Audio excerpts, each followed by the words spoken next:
our buddy Baggedmilk from Oilers Nation. How you doing, Bag?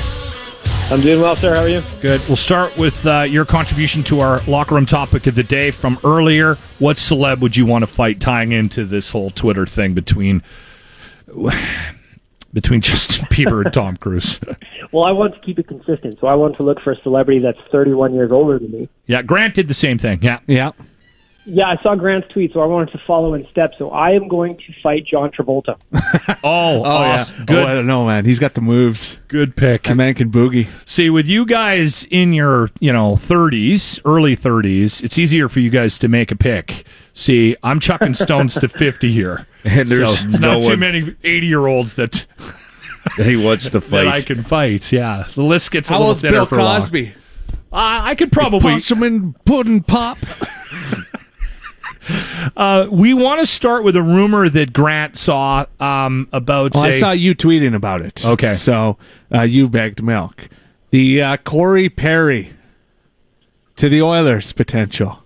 Yeah, Darren Dreger was talking about that on a radio hit. I don't know if that's actually a rumor or if it's just a possibility. Like, he brought up Edmonton as a destination because they need wingers who can score. But, I mean, this isn't 2008 anymore. Corey Perry's not the player that a lot of people think he is. He's kind of fallen off a cliff. Last year, he had a terrible season with injuries, didn't score much. He's got a huge contract. I don't know that the math from the Oilers side works out. But, hey, you know what? At this point, I've been an Oilers fan my entire life. Let's just buckle in the seatbelts and let's get weird. Let's see what happens. Who knows? I'd rather keep things interesting than just do status quo and end up in the bottom third of the league. And let's get weird. Let's try something different. Because if they bottom out the Ducks, then the Oilers could sign him at like a reasonable contract, probably, I would think. But you would think so. Yeah. What could go wrong? I mean, we could compare it to the Lucic deal, and that worked out for us. I was going to bring that to the other rumor that Lucic to Vancouver has a real possibility. Is that anything you've known about? Yeah, we've been hearing about that one for a long time. Louis Eriksson has also been a disaster for the Canucks, so it's kind of like trading two disasters for each other. However, there's also reports that the Oilers would have to add in a sweetener to make that deal work. I don't know how much I really like the idea of Ken Holland being like, we want to get rid of Lucic so badly that we'll give you another prospect or another pick or something else just to get rid of him to take on your disastrous contract. I don't know. There's a method to the madness, I guess.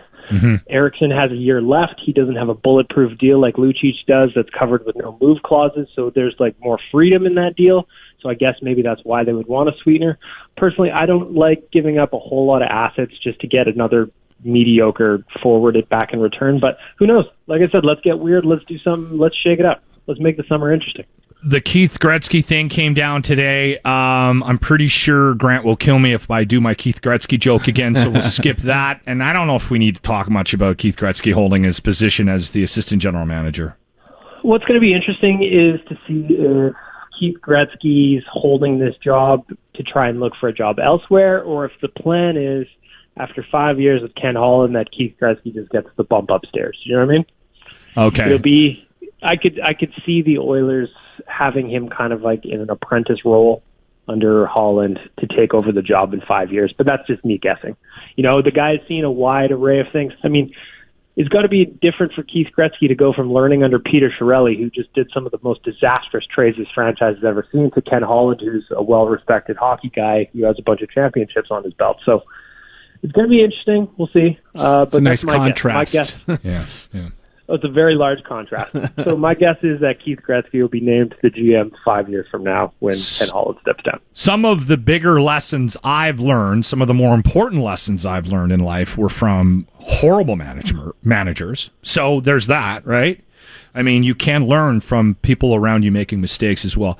Bob Nicholson was handed the chairman position. Our speculation on this end was it was like, hey, there's something shiny over here, Bob. Get out of our hair, kind of a role. Is that something that all the sports nerds are kind of agreeing to?